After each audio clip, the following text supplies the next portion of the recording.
Pronto, pessoal, a aula já está começada, já estou começando a gravação, tá certo? E aí eu vou compartilhar com vocês os slides, tá? Eu já disponibilizei os slides lá hoje nós vamos fazer a unidade 3, seção 4, tá? Então já está lá na aula, na unidade 3, seção 4, a aula que eu vou apresentar hoje para vocês. Vou disponibilizar aqui. Maurício, só uma pergunta.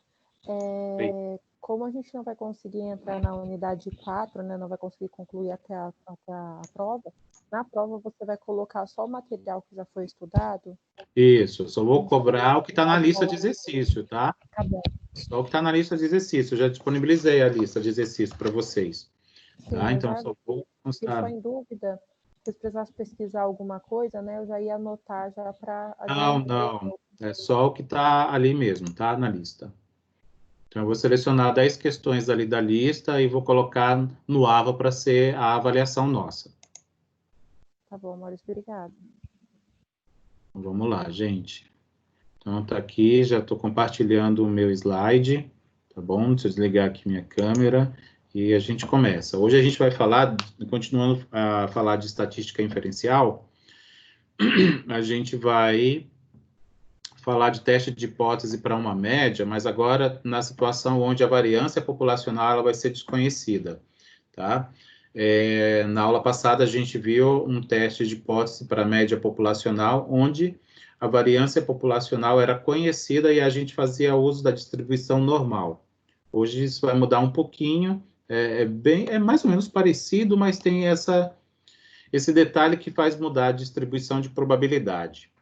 Bem, a situação de estudos de amostras, né, para a realização de teste de hipóteses, quando a variância populacional é desconhecida, na realidade isso é muito mais frequente do que o conhecimento de um parâmetro, né, do que a informação populacional. Então, a situação que eu estou apresentando agora, ela é muito mais próxima da realidade, tá? E não fica só na teoria, mas ela é muito mais próxima. Tudo tem uma aplicação prática, né? Mas isso que eu estou apresentando aqui agora está muito mais próximo, é muito mais frequente na prática do que o que a gente viu na aula passada. Bem, a distribuição T, que é o que a gente vai falar hoje, tá? Que a gente utiliza quando a variância populacional ela é desconhecida, então a gente muda de distribuição probabilística de uma distribuição normal para uma distribuição T quando isso acontece, porque a gente vai extrair uma variância a partir da amostra que a gente vai analisar. Ou também, independente da realidade disso aqui, quando a gente trabalha com pequenas amostras, a gente também faz uso da distribuição T. Tá? Pequenas amostras em estatística, na prática, vou dizer assim, acontece quando a gente tem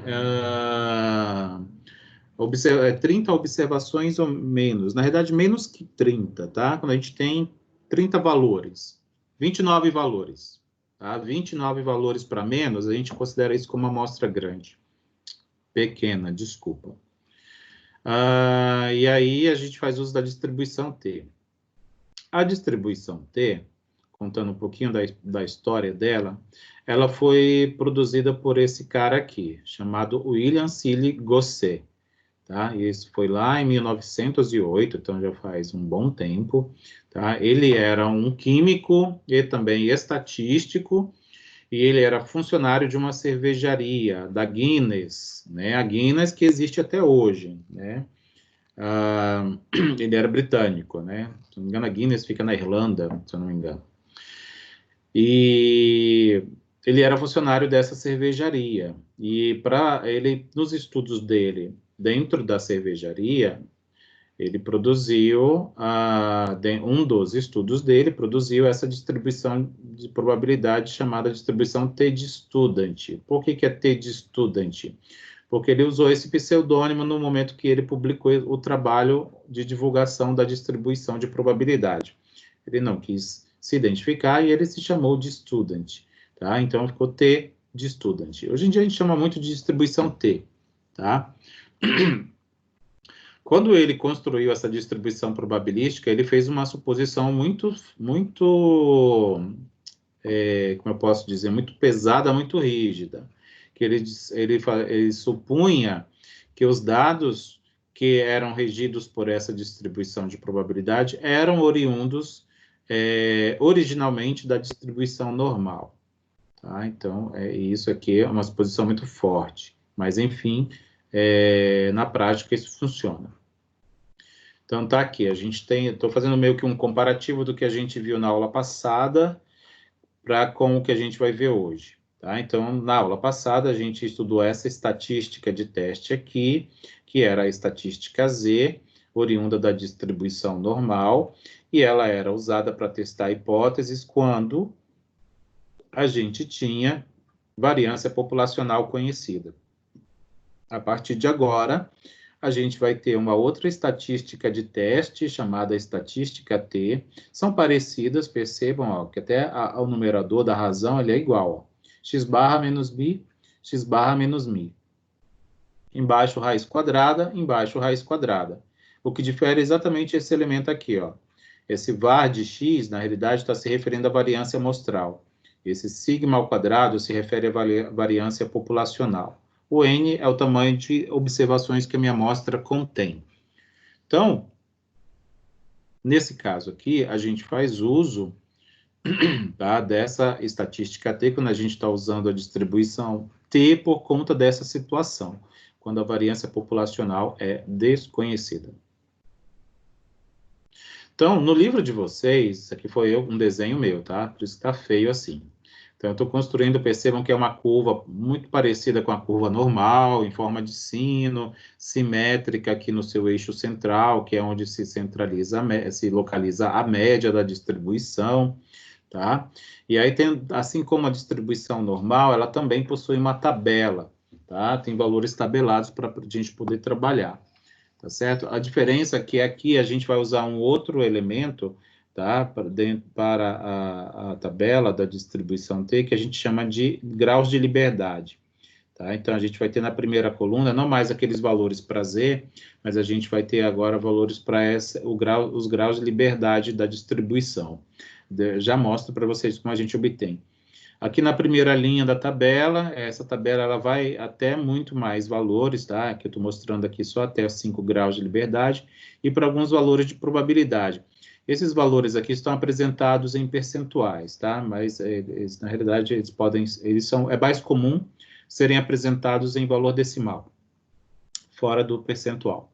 Então, esses valores representam o valor dessa área que está em amarelo aqui na distribuição, tá? Então, tem um ponto aqui, tá? Que eu estou dividindo essa área que está embaixo dessa curva, tá? Em duas partes. Então, é o que está depois dele e o que está antes dele.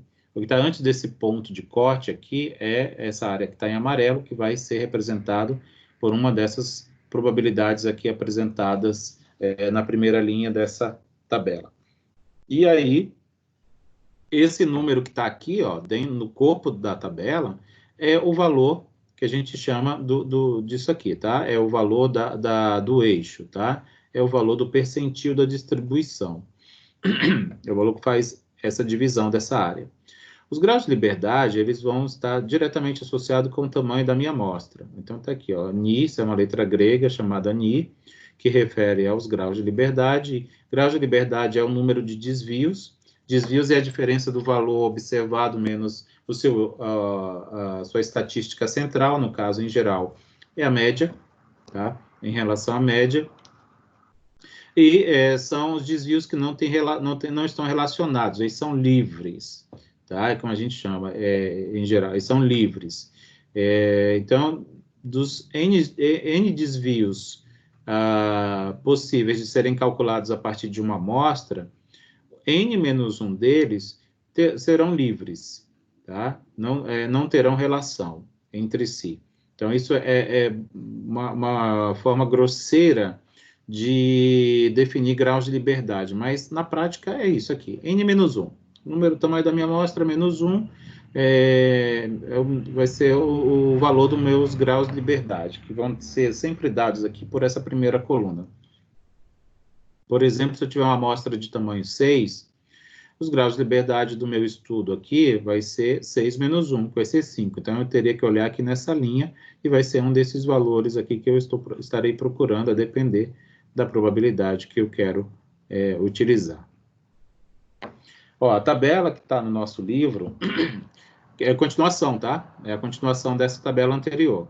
Então, na realidade, estou reapresentando aqui, ó, do 1 ao 5, aqui já do 6 ao 16, e aqui do 17 ao 30. Essa tabela está no nosso livro texto, e agora eu também estou replicando ela aqui na aula que eu estou apresentando. Então, veja só, aí tem aqui aquela curva, né, a curva de...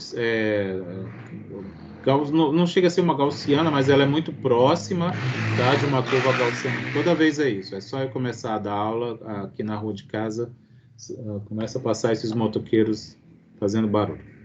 Enfim, vamos lá. E aí existe duas situações, basicamente, que a gente pode utilizar, pode dividir a região abaixo da curva, que é exatamente o que vai me dar os valores de probabilidade. Na realidade, existem 3 situações. Então, olha só, essa primeira aqui, esse gráfico está bem semelhante ao que eu apresentei anteriormente aqui, que eu desenhei de forma rústica. Vou voltar. Está aqui, ó. Então, está aqui. Estou desenhando uma área à esquerda do eixo central. Tá? Então, voltando aqui, está aqui, ó, também à esquerda. Então, seria, se eu tivesse interesse em descobrir o valor dessa região que está de cinza, pintada de cinza aqui, que eu estou chamando de alfa, eu deveria fazer um teste unilateral à esquerda, tá?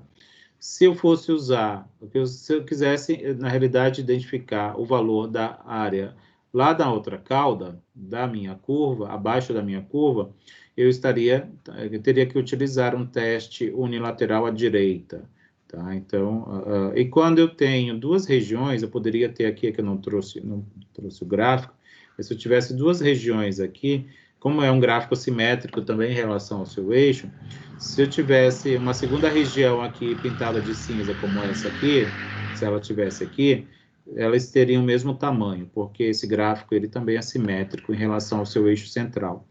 E aí eu faria um teste bilateral.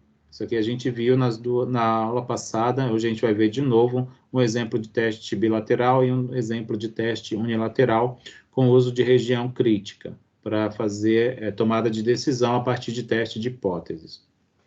Ele apresenta isso aqui, né, na realidade não tem muita relação com isso, tem e não tem, mas para um teste de hipótese eu não vi muita utilidade, mas como ele apresentou, né, no nosso livro texto, ele está me referindo ao seguinte: se eu estou querendo calcular a probabilidade de o valor da minha estatística T de student for maior ou igual que um determinado valor, eu posso fazer esse cálculo pelo complemento.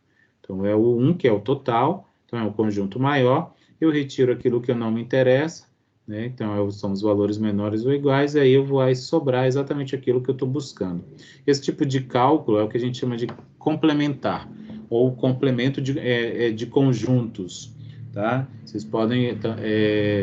não sei se o nosso material texto tem, mas é muito fácil. Aqui é coisa de teoria de conjuntos. Vamos ver o exemplo.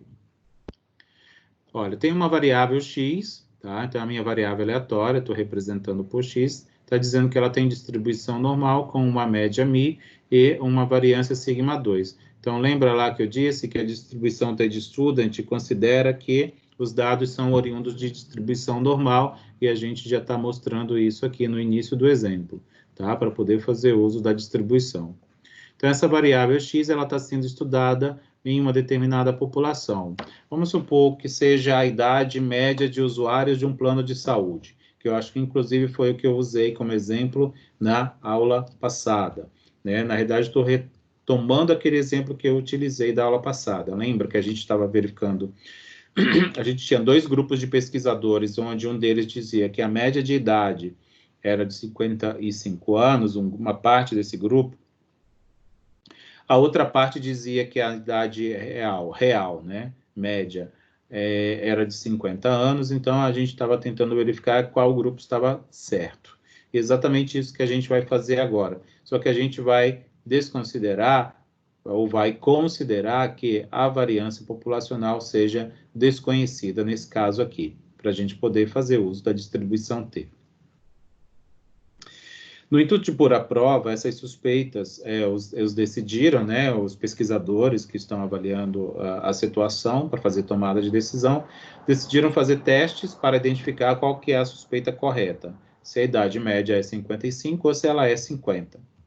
Para isso, foi retirada uma amostra da população, a qual é apresentada a seguir. Então, está aqui, ó, a gente tem 12 valores, tá? 1, 2, 3, 4, 5, 6, 7, 8, 9, 10, 11, 12. Então, a gente tem 12 valores de idades, tá certo? E aí, essa aqui é que compõe a nossa amostra. Então, a nossa amostra tem tamanho 12, tá? Não é que a gente tem 12 amostras. A gente tem uma amostra de tamanho 12, né? Com 12 registros ou 12 observações. Pergunta: com 95% de confiança, lembra que todo teste de hipótese está associado a um percentual de confiança ou nível de significância. São conceitos complementares. Pergunta: qual é a verdadeira média da população? Então, a gente vai testar a partir dessa amostra essas hipóteses aqui para saber qual é a correta, ou aquela que é mais correta. Então, para começar, tá? Para começar, a resolução, a gente dividiu isso em etapas, em passos, tá? Como o autor apresenta no nosso livro texto. Então, ele chama de passo 1 a elaboração das hipóteses. Lembrem que, quando eu apresentei teste de hipóteses, a gente sempre tem que apresentar duas hipóteses, tá? E na hipótese H0, ou hipótese nula, é sempre aquilo que está sendo testado. Na realidade, é aquilo que se deseja testar, tá? A hipótese H1 seria, no caso do bilateral, uma refutação. Estou dizendo assim, eu vou verificar se a média é de fato 55 anos, tá? Então, é isso que a gente sempre testa a hipótese H0. Na hipótese H1, a gente refuta o que está sendo dito em H0. Então, elas são complementares. Refutar é dizer, se está dizendo que é igual aqui, na outra hipótese, eu vou dizer que é diferente. Tá? Então, é isso, diferente do que eu estou testando. Então, o espaço 1, basicamente, é composto dessa maneira. Passo 2, determinação da estatística de teste. Bem, a gente não conhece a variância da população, né? Porque eu vou voltar aqui um pouquinho. Está aqui, ó, a variância é representada pela letra grega sigma, é um parâmetro da distribuição normal, sigma ao quadrado, é a variância. Como não tem valor numérico aqui, então é porque ela não é conhecida. Então, voltando ao passo 2, vamos determinar a estatística de teste. Como vamos trabalhar com a distribuição T, porque a gente desconhece a variância populacional, a estatística de teste, conforme eu já apresentei, é dada por essa expressão aqui, tá? Por essa equação.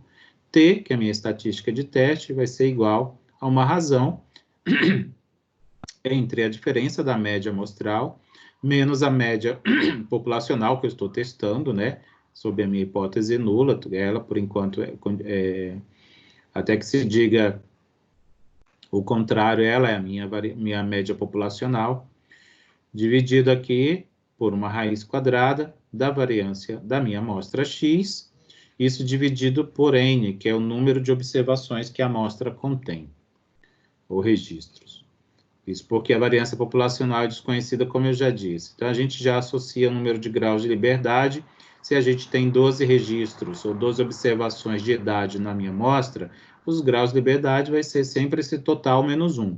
É 12 menos 1, então é 11. Então, por isso que a minha estatística de teste vai ter 11 graus de liberdade. Por que a gente precisa identificar isso? Porque quando a gente usa a distribuição T, se a gente não tiver essa informação aqui, a gente não consegue usar a tabela, tá? A gente não consegue usar a tabela. Da mesma maneira, é possível fazer aqueles cálculos lá desses valores de tabela no Excel, tá? É que na correria eu acabei não trazendo e não colocando aqui para vocês. Mas é possível também fazer do mesmo jeito, usando aquelas funções prontas lá que o Excel possui, fazer esses cálculos. Que vou apresentar ainda, né? 3. O passo 3 também é só a identificação do nível de significância. Lembra lá que no enunciado da questão dizia que era 95% de confiança. O complemento disso em relação ao 100%, que é o total, é a diferença, né? Do 100 menos o nível de confiança é o 5%, ou em número decimal igual a 0,05. Isso aqui é o meu nível de significância do teste. Lembra que eu comentei também na aula passada o que era nível de significância? Nível de significância representava um dos dois tipos de erro que os testes de hipóteses podem nos fazer cometer. E aí era o erro tipo 1. O erro tipo 1, que é o nível de significância adotado, ele representa a probabilidade da gente rejeitar a hipótese nula, quando na realidade ela é verdadeira, tá? Então, esse é um dos erros que a gente pode cometer quando realiza teste de hipóteses, e ele sempre é determinado quando a gente vai fazer uso deste recurso, desta técnica, tá? Então, é usual a gente determinar como 5%, não que ele seja o único valor, tá? Eu posso determinar 10%, eu posso determinar 1%, obviamente que quanto menor esse valor, mais rigoroso eu estou sendo na testagem, e quanto maior for este valor, né, 10%, 20%, menos rigoroso eu estou sendo. Então, eu estou permitindo errar mais, se eu aumento o tamanho desse erro. Continuando, a gente começa aí para o passo 4. Tá? O passo 4 é o cálculo da estatística de teste, né, a partir da amostra. Então, a gente vai construir a região crítica ou a região de rejeição. A média amostral é x barra igual a 50,5. Da onde veio isso aqui? Lá daquela amostra. Vou voltar um pouquinho. Então, tá aqui, ó. Foi a média desse valor. Desculpa, gente, minha garganta não está das melhores. Então, aqui. E a variância 7, de onde veio isso? Daquela mesma amostra, tá? Daquela mesma amostra. A gente faz na calculadora ou faz no Excel. Deixa eu mostrar para vocês, então, como fazer no Excel aqui. Vou compartilhar aqui uma planilha. Deixa eu ver se eu tenho uma planilha aqui em aberto. Tenho. Tá aqui. Pronto. Não, peraí, só um pouquinho. Desculpa, gente. Vou compartilhar minha área de trabalho, acho que é melhor. Pronto. Então, tá aqui. Vamos supor, vou pegar lá aquela amostra, tá? Vou voltar aqui um pouquinho. Então, tá lá, 49, 50, 48. Então, vamos dizer assim, isso aqui é a minha amostra. 49, 50, 48. O que mais? 51, 47, 48. 51, 47, 48. 55, 50, 55. 55, 50, 55. 49, 51, 53. 49, 51, 53. Pronto. Então, a gente tem aqui 12 valores. Temos 12 valores mesmo? Temos aqui, ó, contagem igual a 12. Beleza, então temos 12 valores. Como é que a gente faz aqui? Média. Né? A gente pode usar a função média. Média, abre aqui. 50,5, ó. Tá vendo? Por isso que... Cadê? Tá aqui, ó. 50,5 é a média amostral. X barra minúsculo. X minúsculo, com a barrinha X barra, então representa a média amostral. E a variância da amostra. X é a minha amostra, né? Então, a variância da amostra está dizendo que é 7. Será que é isso mesmo? Vamos ver. Variância, vamos colocar assim, var de x igual. Então, é igual a var. Então, aqui é o amostral. Estima a variação com base em uma amostra. Então, é isso aqui mesmo que eu quero. Então, a gente seleciona aqui, fecha, 7. Pronto. Então, é isso mesmo. Então, beleza. Continuando, tá? Continuando aqui. Só para vocês saberem de onde vieram esses valores, tá? Porque a gente está usando aquela amostra lá. Se a amostra está disponível, tem que extrair algumas informações para poder fazer o teste de hipótese. Bem, ainda no raciocínio do teste de hipótese, diz o seguinte: rejeitaremos a hipótese nula, H0, se o valor da média amostral, x barra, obtido a partir da amostra, então está aqui, se ele for muito menor do que o valor que eu estou testando. Por quê? Porque é o valor 55. Se ele for muito menor, quando ele vai estar nas pontas lá daquele gráfico, daquela curva da distribuição T. Se for muito menor do que a média que eu estou testando, ou se for muito maior que ela.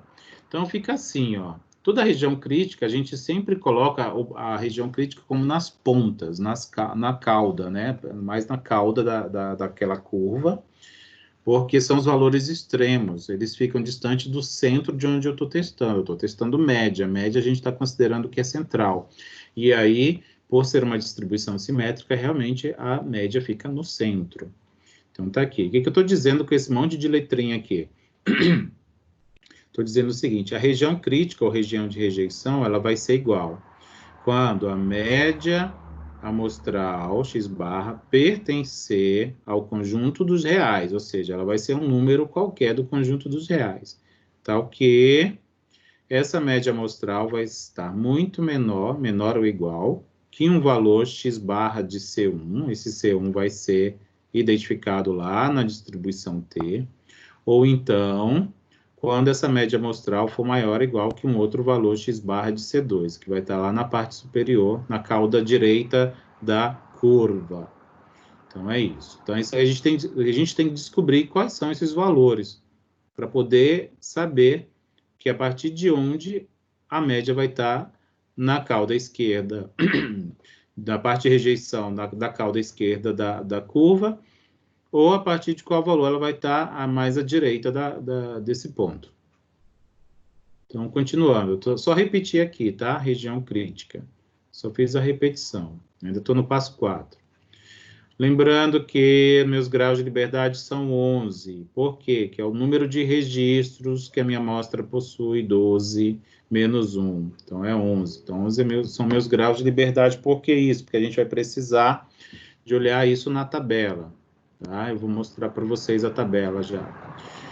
E aí, como a curva é simétrica e a gente está fazendo um teste bilateral, como que eu sei que o teste é bilateral?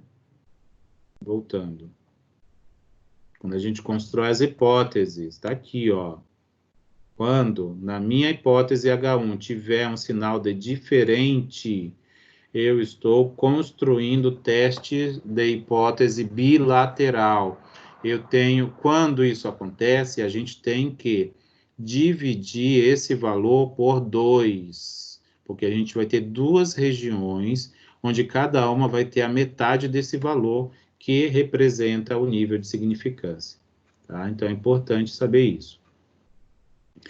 Então, ó, por isso que é o 5% dividido por 2, é 2,5%. Tá? Por isso que aparece esse 2,5% aqui, porque a gente está trabalhando com teste bilateral. Por que um teste bilateral? Porque a minha hipótese H1 tem o sinal de diferente, tá? Então, eu estou testando para diferente. Então, esse é um teste bilateral. Tanto faz se é menor, muito menor ou muito maior. Por isso que a minha região crítica é construída dessa forma também. Então, veja só, estou pegando a minha estatística de teste. Tá? Da onde veio isso? Vou voltar aqui um pouquinho. Tá aqui, ó. Pegando a minha estatística de teste, vou olhar na tabela justamente esse valor aqui, ó. Porque o que eu tenho desconhecido até agora? Eu tenho esse valor T, que é desconhecido, e eu tenho esse valor lá de corte desconhecido também. De ponto de corte. Tá aqui, ó. X barra de C1. Tá? X barra de C1. Mas esse aqui eu consigo descobrir. De onde veio isso? Dessas informações aqui, ó. 2,5% e de 11 graus de liberdade. Então, vamos voltar lá na tabela. Vou voltar aqui um pouquinho. A tabela também está no livro, viu? Então, vejam só. A gente tem 11 graus de liberdade. Então, a gente tem que vir aqui, ó. Tá vendo essa coluna? Então, a gente tem que olhar aqui, ó, na linha do 11, porque é o número de graus de liberdade que a minha que o meu teste vai ter. Tá? Então, é nessa linha que vai estar o valor que eu estou procurando. Qual deles que eu estou procurando? Aquele que me fornece 2,5% à esquerda, 2,5%. Da onde veio isso? Meu alfa é 5%. Como eu estou trabalhando com teste bilateral, é 5% dividido por 2, porque eu vou ter duas regiões, uma à direita, na extrema direita, uma na extrema esquerda, que são as regiões que compõem a região de rejeição. Então, a gente vai fazer também um cruzamento da linha com 11 graus de liberdade com o percentual de cada uma dessas duas regiões que eu estou construindo. Então, está aqui, ó, 2,201, tá? 2,201. Vou voltar lá.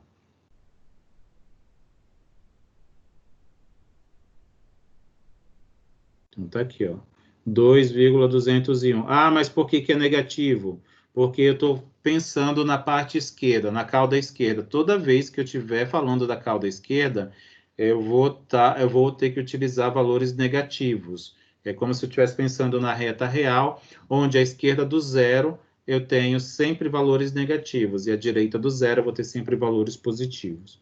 Então, pensando desta maneira que a gente vai pegar aquele valor que está lá naquela tabela e inserir um sinal negativo aqui, porque eu estou querendo encontrar esse cara aqui, ó, esse que está, onde a média poderá estar à esquerda, ou vai estar menor, tá? Então, é por isso que aqui aparece um negativo.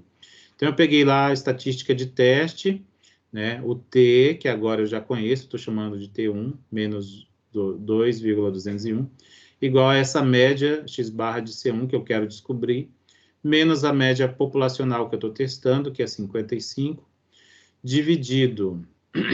Isso aqui não era para ter ficado assim, mas enfim, tá bom.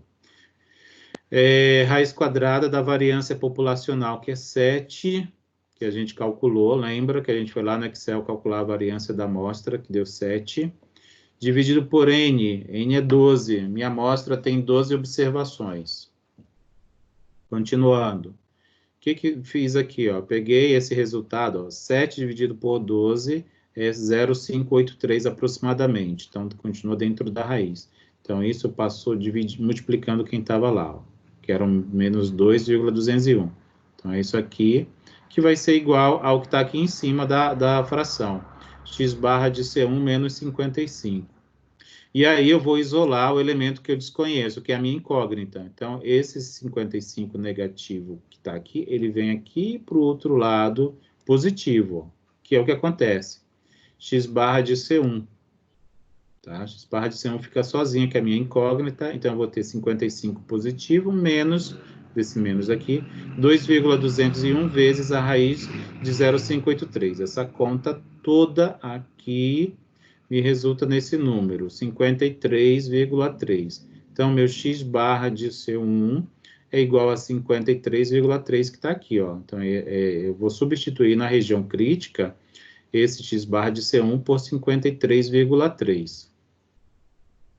Eu preciso achar agora o x barra de C2. Então, olha só. Continuando ainda, tá? O passo 4.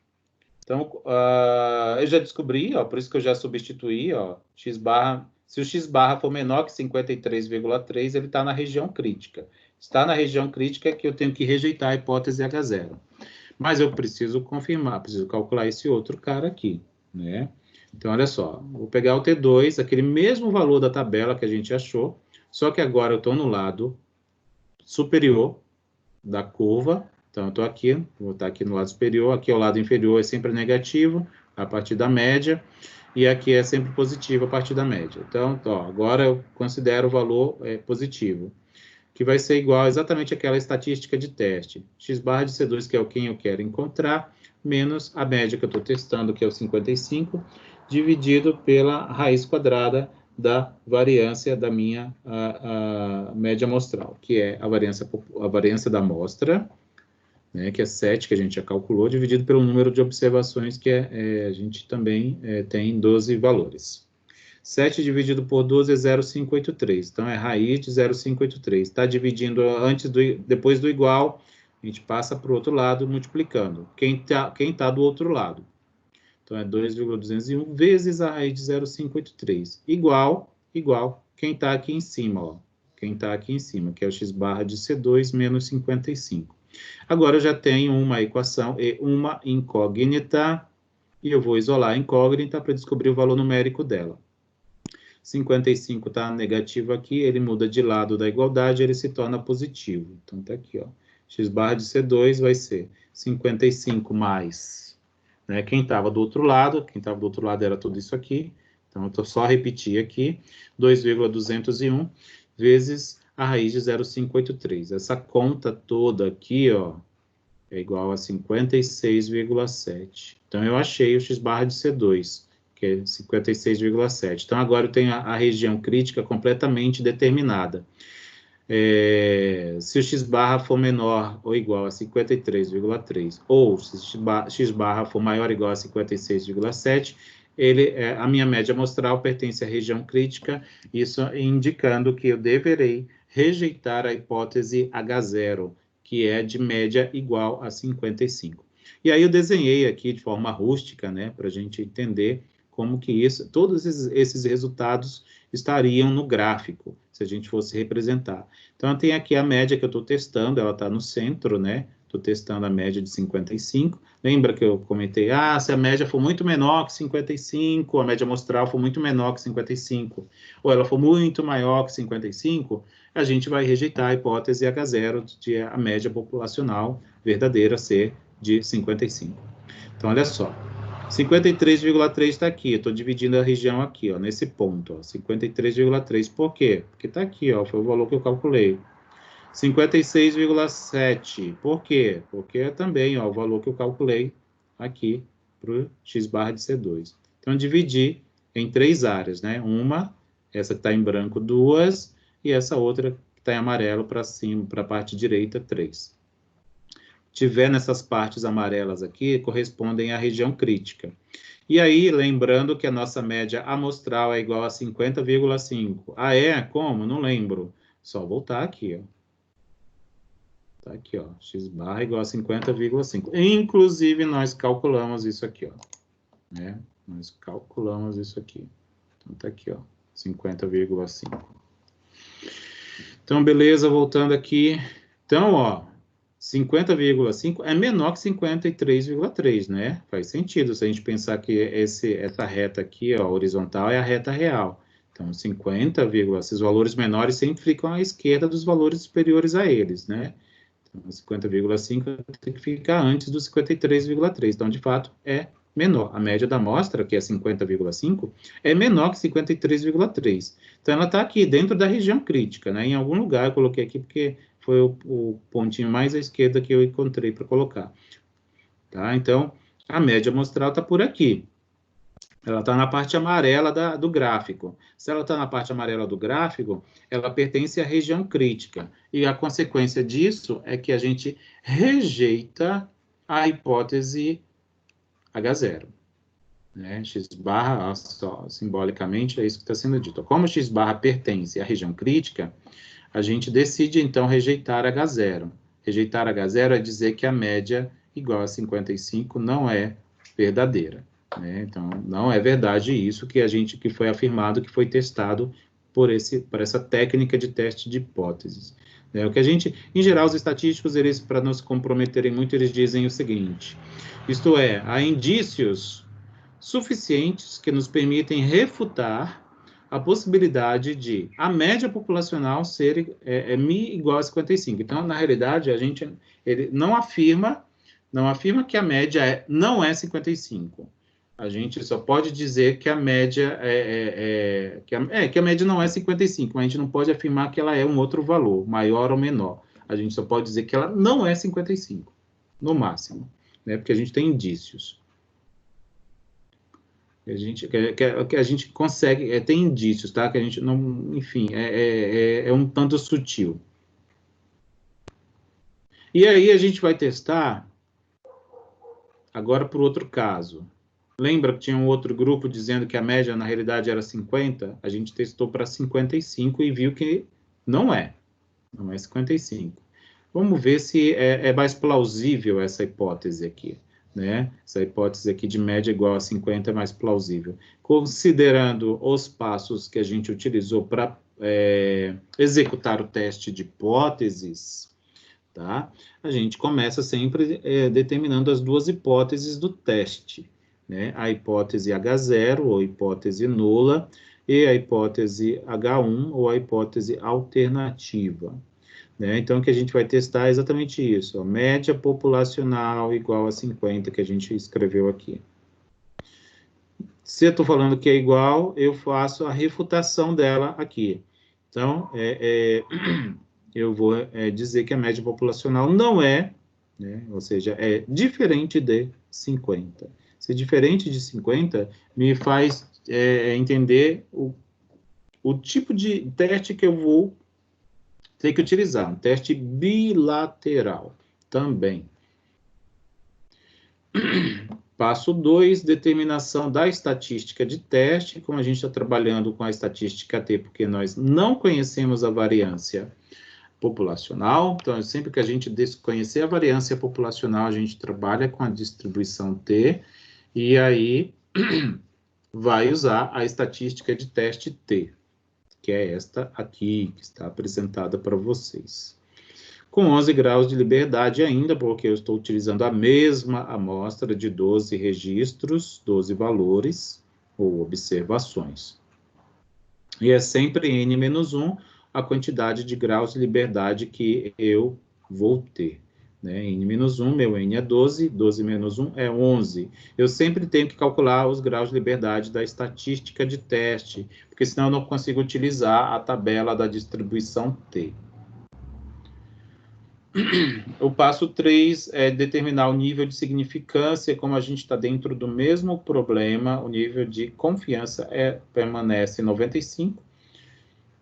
O máximo que a gente pode ter de 100%, o que falta para 100 a partir de 95 é 5%, é a diferença, que é 0,05. A gente precisa ter isso aqui determinado também, porque senão a gente não consegue olhar a tabela da distribuição T.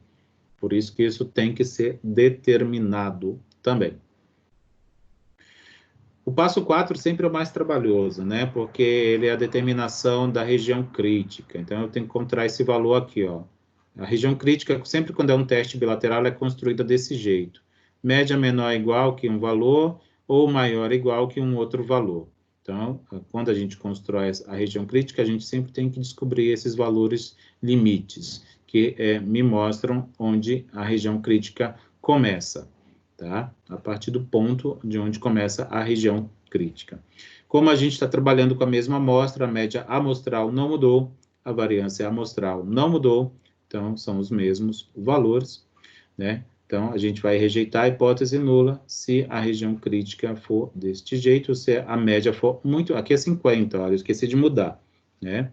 Então, aqui é 50. Se a média for muito menor que 50 ou muito maior que 50.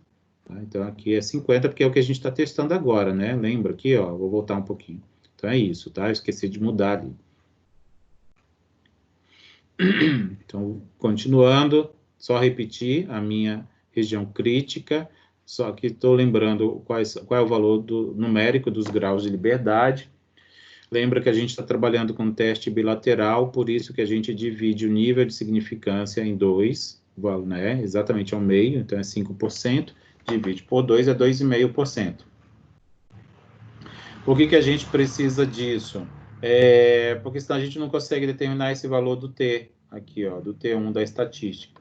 Como a gente não mudou de amostra, né, e nem de grau de liberdade, nem nada, o valor é o mesmo, tá? O valor permanece o mesmo. Se a gente for olhar lá na tabela, não vai mudar, porque a gente vai estar lá na linha do 11 e na coluna do 2,5%.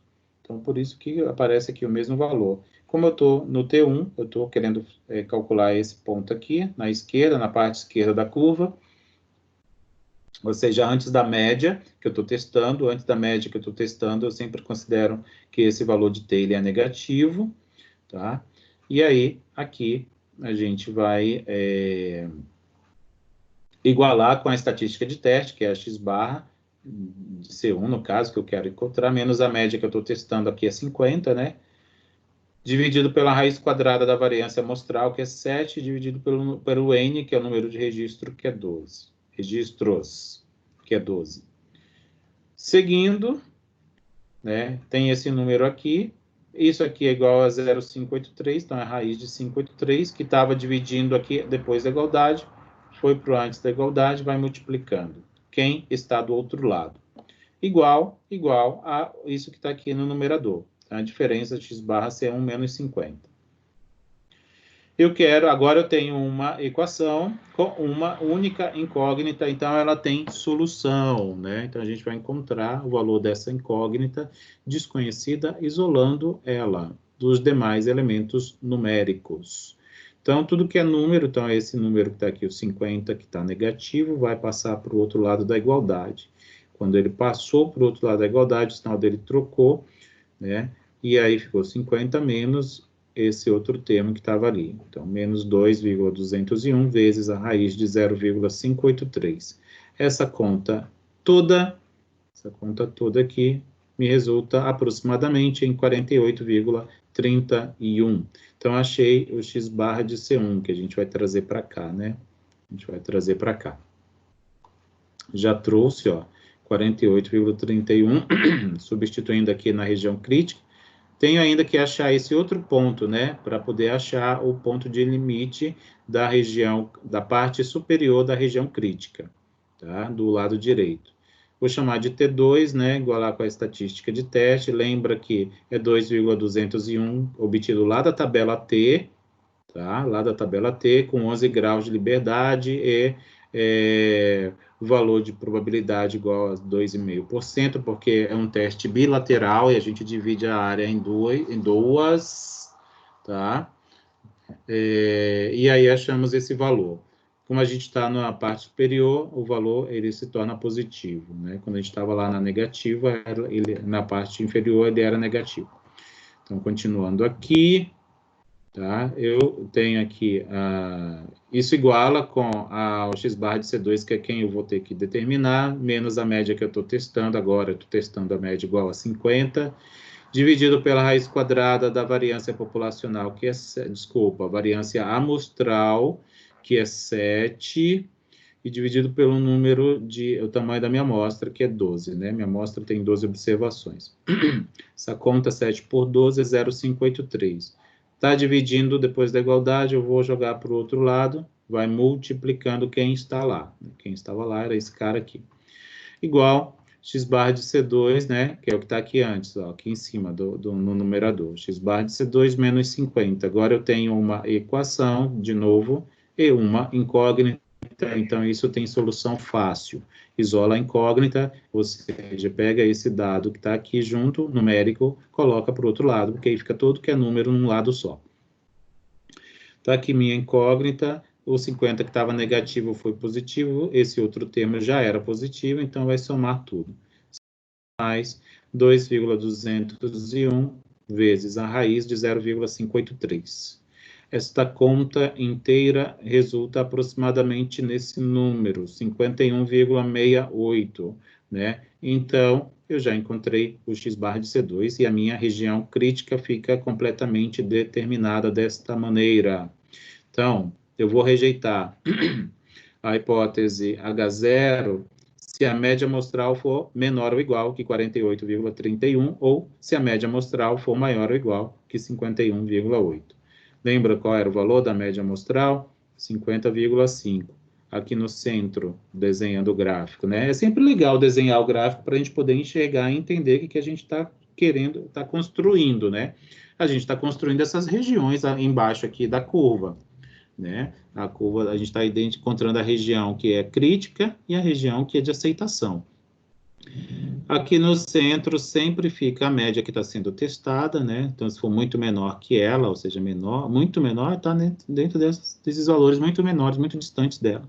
Ou muito maiores, muito distantes também da média que está sendo testada, né? Então, esse muito maior para o menor é 48,31, muito maior, aqui é muito menor, né? Muito maior, 51,68, porque é o valor que a gente determinou aqui. Então, beleza, a gente tem 50,5. 50,5 deve estar mais ou menos por aqui que eu não desenhei, né? Mas está um pouquinho acima dos 50. Então, está nessa parte branca do gráfico. Está na parte branca do gráfico, quer dizer que não está na região crítica, porque a região crítica está pintada de amarelo. Então, não está na região crítica. Qual é a consequência disso?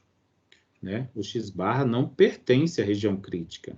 Isso quer dizer, faltou escrever aqui, não rejeitar H0, tá? Então, isso aqui eu preciso corrigir. Acho que isso aqui é importante, eu vou ter que substituir o arquivo lá.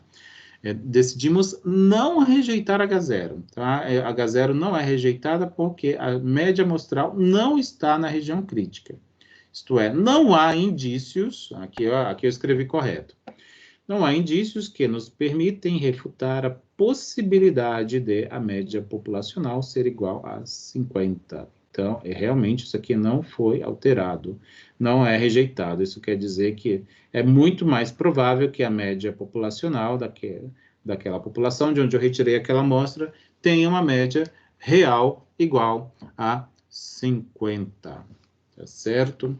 Então, este é um exemplo de um teste bilateral. Tá bom? Então, vamos continuar aqui. Segundo exemplo. Agora, a gente vai ver um exemplo de um teste unilateral. Tá? O exemplo 1, ele é um teste bilateral. Então, é importante a gente enxergar um teste... Oi, Marcelo. Licença. De perdão, mas... Sim. Você acabou bilateral. Oi? Pode me explicar essa questão do bilateral? Ah, sim, claro, tá bom. Então, olha só, como que você descobre que os testes que você vai ter que trabalhar é bilateral ou unilateral, tá? É quando você, na realidade, o enunciado do problema, ele diz para você, ou ele te apresenta as hipóteses, ou ele diz assim, ó, faça o teste de hipótese para uma média igual a 50, por exemplo. Se ele diz isso, a refutação do igual é o diferente. Se a refutação for o diferente, você tem que construir sempre um teste bilateral. Agora, se ele disser assim, não, eu já sei mais ou menos qual é a idade média, então eu quero fazer um teste para essa idade média, vamos supor, né? Estou usando a idade como exemplo, não que seja só a idade que a gente testa. A gente quer, a idade, eu sei que ela é maior que 50, então eu vou testar para uma idade maior que 50. Então, é sempre assim, tá? Quando a gente, o texto do enunciado vai dizer, tá? Deixa eu ver aqui se tem o livro. Deixa eu olhar aqui no livro. Essas motos barulhentas que passam aqui. Deixa eu ver se aqui... Tá vendo o livro aí? Então, olha só. Deixa eu ver se tem algum exercício aqui no livro que... Deixa eu ver... É que aqui ele já dá a hipótese. É legal quando ele não dá a hipótese que a gente consegue extrair. Todos esses exercícios ele dá a hipótese, mas em geral é o enunciado, tá? Ó, percebe que os enunciados eles estão sempre mostrando as hipóteses, mas quando ele não mostrar, ele vai escrever alguma coisa que ele vai te dizer como que você vai construir a hipótese. Então tem que ser do enunciado. Entendi, obrigada. Tá bom? Então vamos aqui ver o exemplo 2. Exemplo 2, a gente vai trabalhar com o teste unilateral, tá? O nosso teste de hipótese agora vai ser unilateral. Diz o seguinte, seja uma variável x. Então, a gente está usualmente usando x para representar a variável de teste, né? A variável aleatória. Como a gente está falando, sempre falar de uma variável com distribuição normal, gente, é sempre falar de uma medida numérica, tá? Uma medida numérica real, do pertencente ao conjunto dos reais. Então, assim, uma medida numérica pertencente ao conjunto dos reais é qualquer valor numérico. Sim, mas em geral a gente está se referindo a uma variável quantitativa contínua. Quantitativa contínua é qualquer coisa do tipo assim, distância, que pode ser qualquer número, como a gente diz, número quebrado, né, o número inteiro. pode ser altura, pode ser peso, pode ser velocidade, volume, tá? Então, é isso. Tá ruim a minha internet? Vocês estão me ouvindo? Parece que eu senti que tem uma variada aqui. Acho que não, né? Então, tá bom. Continuando. Essa variável ela tem distribuição normal, tem uma média populacional μ e tem uma variância populacional sigma ao quadrado, ou seja, não são numéricas, ambas são desconhecidas, estão representadas unicamente pelo símbolo. Foram levantadas duas hipóteses para a média populacional, então ele já deu a hipótese, então ele já dá, muitos exercícios fazem isso, como eu até mostrei ali no livro, né? Como eu mostrei ali no livro. Então, ele diz que a minha hipótese H0 é média igual a 15, é o que eu estou testando, né? Quero verificar se essa média é 15. E aí, eu tenho como hipótese alternativa uma hipótese criada desse tipo. Aqui foi arbitrário, tá? Alguém está dizendo que essa média, para contradizer o que está sendo dito aqui, está dizendo que essa média, na realidade, ela é maior que 15 e não igual. Tá? Então, é possível isso acontecer também, como hipótese alternativa, sempre. A igualdade é uma informação que é importante vocês guardarem. A igualdade, ela sempre vai estar na hipótese H0. Sempre. Vocês nunca vão ver ele igual aqui no H1. Tanto que eu vou mostrar aqui olha só. Ó, 7, exercício 7. Aqui é igualdade, ó, no H0. 6, a igualdade no H0. 5, a igualdade no H0. 4, a igualdade no H0. 3, a igualdade no H0. 2, igualdade no H0. 1, igualdade no H0. Então, a igualdade sempre será na hipótese H0. Para testar estas hipóteses, então, estou testando, né, as hipóteses aqui, o conjunto de hipóteses, na verdade, a hipótese testada é H0, mas a gente se refere dessa maneira, para testar as hipóteses, foi coletada uma amostra, que a gente sempre usa amostra para testar hipóteses, e essa amostra tem tamanho n igual a 30, então ela vai ter 30 valores numéricos, é isso. De onde se extraiu, eu não estou apresentando mais a minha amostra, mas eu já estou dizendo quais são os valores das estatísticas dessa amostra. A média amostral, que é x barra, vai ser 15,265. Tá? Então, essa amostra de 30 observações me forneceu essa média amostral. E a variância de x, ou seja, a variância da minha amostra, né, ela foi igual a 0,5. Tá? Então, são valores dados, não me deram os valores dos dados da amostra, mas me deram os valores já das estatísticas. É possível que um exercício seja dado dessa maneira também.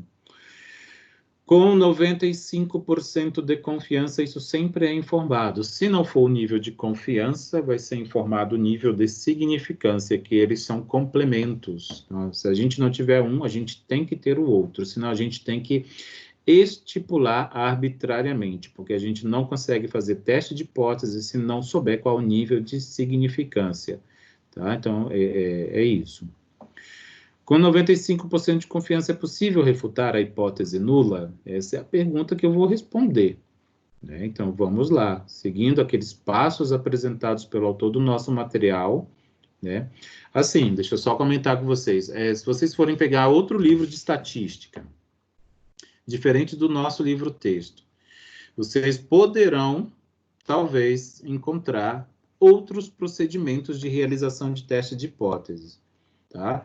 Então, assim, não tem um padrão entre os autores desse assunto, tá? Eles têm algumas coisas em comum, mas eles não são iguais, na maioria das vezes. Então, os livros de estatísticas diferem em procedimentos de realização de teste de hipótese em algum grau, tá? Em algum grau. Portanto, eu sugiro para aqueles curiosos, que eu acho ótimo, se forem olhar outros livros, olhem a nível de curiosidade. E sigam os procedimentos que o nosso livro-texto apresenta, tá? Eu acho que vale a pena, na realidade. Por que eu já estou avisando isso? Porque, de repente, vocês... Eu acho ótimo, tá? Não estou dizendo... Não estou reprimindo. Não estou reprimindo. Acho ótimo quando o aluno é curioso e ele vai atrás mesmo. E ele questiona. E encontrar em um livro diferente do nosso livro-texto coisas diferentes do que eu estou apresentando aqui. E aí, de repente, vocês poderão me questionar, mas, professor, não foi assim que você mostrou. Realmente não foi. Pode não ter sido. Né? Obviamente que o autor do nosso livro-texto, ele retirou isso de algum livro. Né? Deve estar lá nas referências do nosso material. Tá bom? Mas assim, é isso, só para você, a título de informação, que esses procedimentos, eles não são rígidos. Então, eles não é que exista, assim, exatamente esses passos para se realizar um teste de hipótese, que foi algum procedimento, uma metodologia criada ou copiada do autor do nosso livro, para aqui. Sim, voltando lá. Passo 1, elaboração das hipóteses, que elas já estão elaboradas, né? Eu nem precisei elaborar, né? Por quê? Tá aqui, ó. Hipótese H0, hipótese H1, só copiei. H0 é Mi igual a 15 e H1 é Mi maior que 15. Passo 2. Determinação da estatística de teste, porque ó, eu tenho sigma desconhecido, sigma 2 desconhecido, então eu vou ter que usar a estatística T de student, que é dada por esta equação aqui. Com graus de liberdade igual a 30 menos 1. Por que 30 menos 1, gente? Porque o meu N é 30 e graus de liberdade é N menos 1 sempre. N menos 1. Então, é 29 graus de liberdade que essa estatística de teste terá. Passo 3. Fixar o nível de significância. Lá no enunciado ele me diz, com 95% de confiança, então o que falta para 100 é 5%, então esse é o nível de significância. É o que falta para 100. Às vezes os exercícios já fornecem o nível de significância, então nem precisaria, quando isso acontece, nem precisa calcular o passo 3, pode apenas explicitá-lo, para título de desenvolvimento. Passo 4, cálculo da estatística de teste, mas vejam só, na realidade é a construção da região crítica, né? Testes unilaterais, eles só têm uma região crítica, tá? Não tem duas como um teste bilateral, não. Na realidade, é uma só dividida em duas. Então, aqui não vai acontecer, né? A gente só vai ter um lado, vai ser ou uma cauda, a cauda direita, né? O extremo da cauda direita ou o extremo da cauda esquerda. No caso do nosso exemplo aqui, vou voltar aqui um pouquinho. Já dá para saber qual vai ser das caudas que vai conter a região crítica. Por onde, professor? Por aqui, ó. Quando eu tiver uma média maior que um valor qualquer que seja ele, eu vou ter a região crítica na parte direita do gráfico. Se eu tivesse menor aqui, ia ser na parte esquerda do gráfico. Então, eu já sei que vai ser um teste unilateral à direita. Estou voltando aqui. Está aqui, ó. Então, vejam só. Na realidade, isso aqui é o X, isso aqui é a estatística de teste, né, 2,053. Deixa eu ver por que eu fiz isso. É que eu não usei. Tá aqui, não, isso aqui, ó, isso aqui eu vou até retirar, tá? Não, nem precisava, não, isso aqui. Isso aqui eu não quero usar esse procedimento porque está diferente do que eu apresentei lá no primeiro exemplo. Então, eu vou apagar isso, eu vou repostar esse material, tirando isso aqui. Então, olha só, assim, vamos começar aqui, tá? Então, esquece isso aqui, é a região crítica, tá? É a região crítica construída assim, ó, lembra lá? Isso aqui, ó, é sempre igual ao sinal da hipótese alternativa é maior, só inclui a igualdade. Se a média for muito maior, né? Se a média for muito maior do que 15, tá certo? Vai ser vai ser a minha região crítica, a média estará na região crítica que eu vou ter que rejeitar a hipótese H0. Tá? Então, eu vou esquecer aquilo que está ali, eu vou apagar, tá? Depois eu vou repostar esse material. Então, tá aqui a minha região crítica. Percebe que ela só tem um x crítico para calcular, tá? Um x barra crítico para calcular, porque é teste unilateral. Então, tá aqui. É isso aqui. Agora sim, isso está correto. Aquele slide lá eu esqueci de tirar. Então, tá aqui. Olha só. Como a gente tem a cauda da direita, são os valores positivos, lembra? Então, como é que a gente vai chegar nesse valor aqui, ó, 1699? Tá bom? Como que a gente vai chegar? Os graus de liberdade, vou considerar os graus de liberdade, que são 29. Ah, por que é 29? Tá aqui, ó, voltei aqui um pouquinho. Tá aqui, ó, 30 menos 1, 30 observação, o tamanho da minha amostra, N é 30, 30 menos 1 é 29. E nível de significância, que é 5%, ele não divide por 2 porque é uma região só, é unilateral. Então, é 5% e 29 graus de liberdade. Então, olha só, vou mostrar aquilo que está no livro, tá? Mas é a mesma tabela que está lá no nosso slide. Aqui eu não quero voltar o slide lá. Então, peraí, cadê a tabela? Cadê a tabela? Tá aqui, olha. Tá vendo? Tá vendo? Não tá legal aqui, não. Vou voltar aqui. Vou voltar aqui, porque eu fiquei voltando esse monte de slide. Eu não queria que isso acontecesse, mas vamos voltar. Só um pouquinho. Tá aqui, olha, gente. Tá aqui, ó. Então, é na linha do 29. A primeira coluna aqui são os graus de liberdade. 29, porque é 30 menos 1. Então, é nessa linha que está o valor que eu estou procurando. A região, o nível de confiança é 5% sem ser dividido. Então, aqui nessa primeira linha, me mostra o nível de significância, o alfa. No caso, ele está dando unilateral. Então, é exatamente do jeito que eu preciso. Então, é 5%.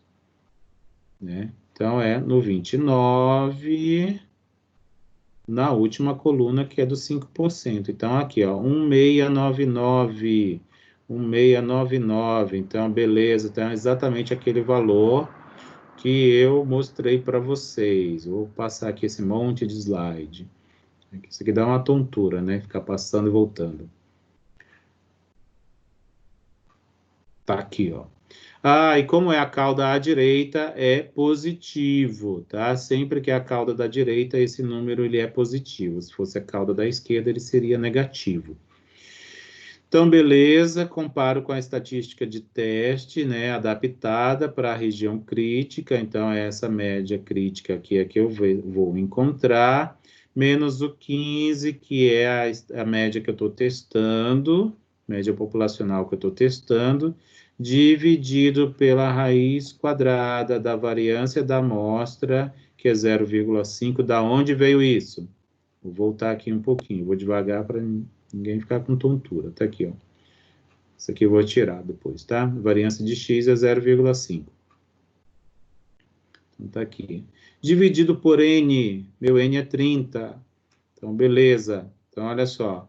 Peguei essa raiz, está dividindo, vou multiplicar com o que está lá do outro lado. Então, veio.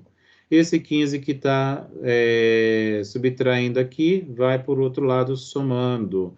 E aí eu consigo isolar a minha incógnita, que é o x barra c, x barra crítico. Essa conta numérica aqui, então tudo isso aqui é número, né? É conta. Vai me resultar nesse número, olha. Tá aqui, ó. Tá aqui. Tá aqui. 15,219. Então, aquele x barra c da região crítica que eu desconhecia, tá? Ele é 15,219, esse ponto aqui, ó. Então, a partir daqui é a região crítica. É isso. Região crítica está determinada. Então, eu tenho 15 aqui no centro, que é a média que eu estou testando. A partir do 15,219, eu tenho o amarelo, que é a região crítica. O que está em branco aqui é a região não crítica, ou de aceitação. E aí vale a gente lembrar qual era o valor da média da amostra que o teste está considerando. Era 15,265. Da onde veio isso? Do enunciado. Vou voltar. Tá aqui, mas veio aqui do enunciado, ó. Tá aqui, ó. 15, x barra é 15,265. Ele forneceu no enunciado do exercício. Vou voltar lá.